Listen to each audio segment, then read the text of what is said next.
besar berarti ya. Ya. Besar. Kalau pada hari biasa tidak ada rainan itu berapa biasanya harganya? Biasanya sampai 13-12 ribu satu bungkus. Satu bungkusnya itu berapa biasanya isinya? 25. Oh, berarti kalau misalkan beli eceran itu bisa Ibu? Bisa, berarti tergantung ya. Tergantung. Kalau ngeceran itu berapaan biasanya Ibu? 5.000 ada 3.000 ada, tergantung anak-anak. Tergantung yang beli berarti ya. Kalau hari biasanya itu stoknya biasanya banyak nggak? Atau Paling gimana? enggak banyak sih sekarang, kalau dulu baru ya. Dulu Kalau baru. sekarang paling 200-300. Itu habisnya dalam sehari berarti? Kadang 2 hari. 2 hari. Tapi kalau hari raya gimana Ibu? Otomatis kan hari raya itu Ya. banyak yang kita membanten ya. Apa banyak juga yang Soalnya beli? kan banyak yang bikin sendiri sekarang rencananya. Kalau anak-anak di sini dapat jualan lebih, dia beli 5.000, 3.000, adalah. Kalau untuk ibu-ibu kan bikin dia, Ya. banyak bikin. Kalau dibandingin dari hari raya ataupun hari biasanya itu berarti hari raya banyak nggak terjualnya Ibu? Banyak, paling sampai 500 lah. Sampai 500. Harga per bungkusnya berarti tetap sama kurang lebih? Kurang lebih kalau bunganya tergantung harga bunga sih, kalau sampai 30, 40 Paling mahal berarti satu bungkusnya itu 20 berapa? kalau yang Satu ya, itu 20 untuk hari raya. kadang kasihan sama anak-anak 15. Itu untuk hari raya berarti ya Bu ya. Kalau hari biasa 13 tuh 12 tuh. Ya. Untuk stoknya itu hari rayanya itu kalau dia nggak habis tuh dibagaimanakan Bu? Dimasukin Kasih dijual besoknya. Harganya tetap sama berarti. Iya. Harganya tetap sama. Manusia selaku makhluk ekonomi, yaitu di mana manusia berusaha untuk memenuhi kebutuhan hidupnya serta mempertahankan kehidupannya. Salah satu cara yang dilakukan adalah dengan melakukan transaksi jual-beli. Dalam proses jual-beli, tentu kita dihadapkan pada konsep permintaan, penawaran, serta titik keseimbangan. Seperti yang kita ketahui, umat Hindu dalam menjalankan kegiatan keagamaannya menggunakan berbagai macam sarana, salah satunya adalah canang. Bila menjelang hari raya, tentunya jumlah canang yang akan digunakan akan meningkat dibandingkan dengan hari biasanya. Nah, untuk mengamati elastisitas permintaan dan penawaran terhadap produk canang ini, kami melakukan survei ke salah satu penjual canang yang terdapat di daerah Jimbaran. Lalu, bagaimanakah hasilnya? Yuk disimak penjelasan kami. Apa sih elastisitas permintaan? Jadi, elastisitas permintaan merupakan ukuran kuantitatif yang menunjukkan perubahan kuantitas permintaan suatu barang sebagai akibat dari perubahan harga. Berikut faktor-faktor yang mempengaruhi elastisitas permintaan. Di antaranya, yang pertama, ketersediaan barang substitusi. Semakin banyak dan semakin baik suatu barang substitusi, maka elastisitas permintaannya seringkali makin besar. Yang kedua, jumlah penggunaan barang atau jasa. Jika jumlah pemakaiannya semakin besar, maka makin tinggi pula elastisitas permintaannya. Yang ketiga, pengeluaran atas barang dan jasa.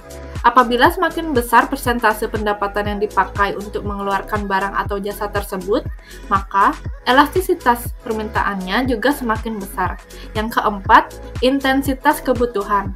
Apabila kebutuhan suatu barang atau jasa terus meningkat, maka kenaikan harga akan berpengaruh kecil terhadap permintaan. Dan yang terakhir, masa penyesuaian. Semakin lama periode yang diperlukan untuk menyesuaikan kuantitas suatu produk, maka permintaannya cenderung makin elastis. Ini bisa terjadi karena konsumen butuh waktu untuk mempelajari pergerakan harga baru. Berikut jenis-jenis kurva elastisitas permintaan. Yang pertama, permintaan elastis tidak sempurna atau elastisitas bernilai 0, yaitu perubahan harga tidak merubah permintaan barang. Yang kedua, permintaan elastis sempurna atau elastisitas bernilai tak hingga, yaitu menggambarkan produk yang sangat peka terhadap perubahan harga. Yang ketiga, permintaan elastis uniter atau elastisitas bernilai 1, yaitu menggambarkan harga dan kuantitas produk yang diminta berubah dalam persentase yang sama dan saling mensubstitusi. Yang keempat, permintaan tidak elastis atau elastisitas bernilai kurang dari 1, yaitu menggambarkan perubahan harga yang menyebabkan perubahan permintaan dengan proporsi yang lebih kecil.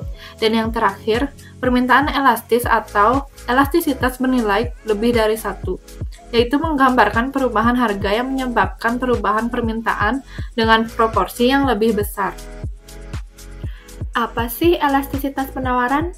Jadi, elastisitas penawaran merupakan ukuran kuantitatif yang menunjukkan perubahan kuantitas penawaran suatu barang sebagai akibat dari perubahan harga.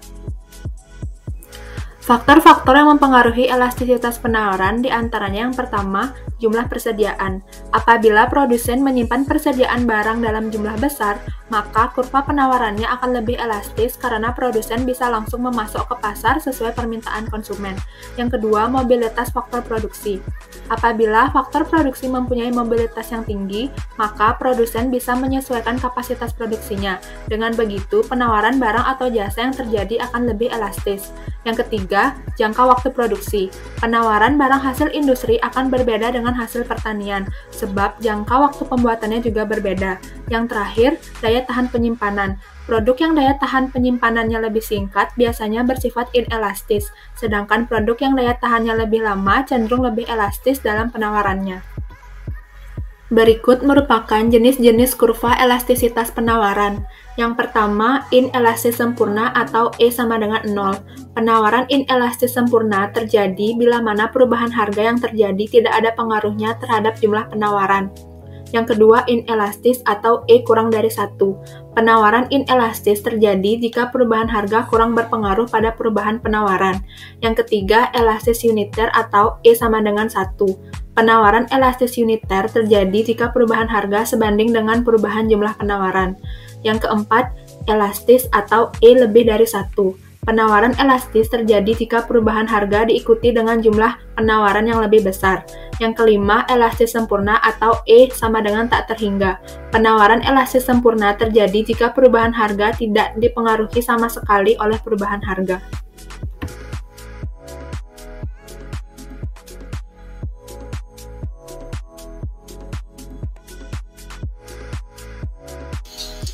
Baik, untuk elastisitas permintaan dan penawaran, kita mengambil contoh kasus dari seorang wirausaha penjual canang, di mana pada saat hari biasa, harga canang sebesar Rp12.000, dan pada hari raya tertentu, harganya naik menjadi Rp20.000, di mana pada saat hari biasa, canang yang ditawarkan adalah 200 biji, dan pada saat hari raya tertentu, canang yang ditawarkan menjadi 250 biji. Atas informasi yang diperoleh tersebut, maka dapat dilakukan perhitungan atas elastisitas permintaan, di mana dapat dilakukan dengan cara menghitung menggunakan rumus yang telah disediakan, yaitu dengan cara perubahan jumlah permintaan dikalikan dengan harga mula-mula per perubahan harga dikalikan dengan jumlah permintaan awal lalu dikalikan 100%.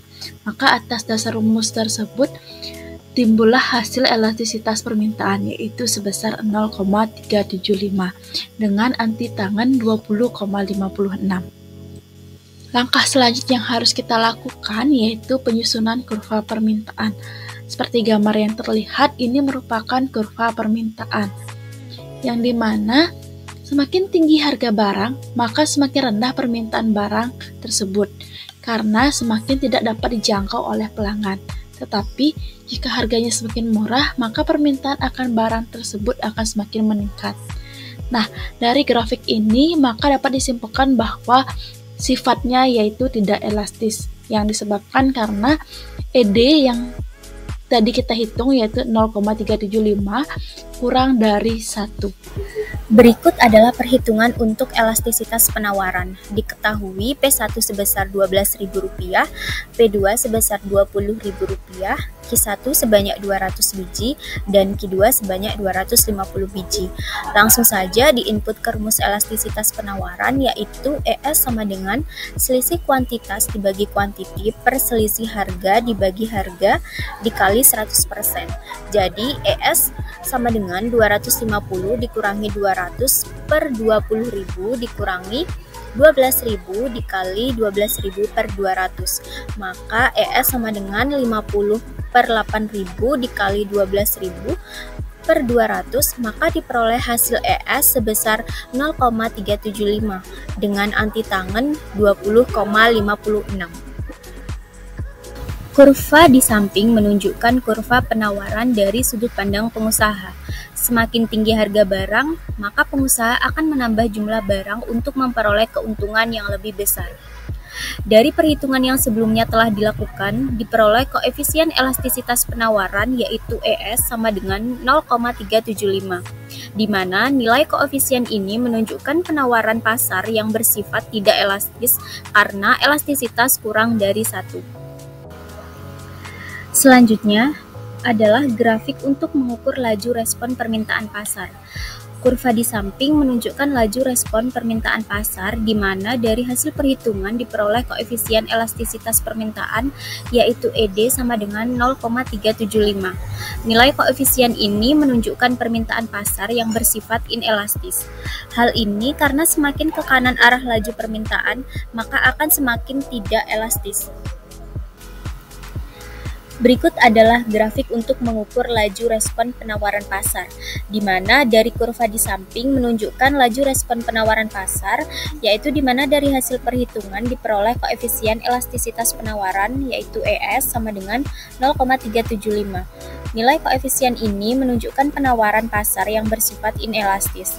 Hal ini karena semakin ke kiri arah laju penawaran, maka akan semakin tidak elastis. Berikut kesimpulan yang dapat diambil dari pembahasan tersebut. Dalam mengukur elastisitas permintaan dan penawaran yang dilakukan terhadap produk canang, dalam kondisi hari biasa dibandingkan dengan hari raya, maka dapat disimpulkan bahwa permintaan dan penawaran terhadap produk canang bersifat tidak elastis. Hal ini disebabkan karena pada saat hari raya jumlah canang yang terjual tetap banyak, walaupun mengalami kenaikan harga yang signifikan dibanding dengan hari biasanya.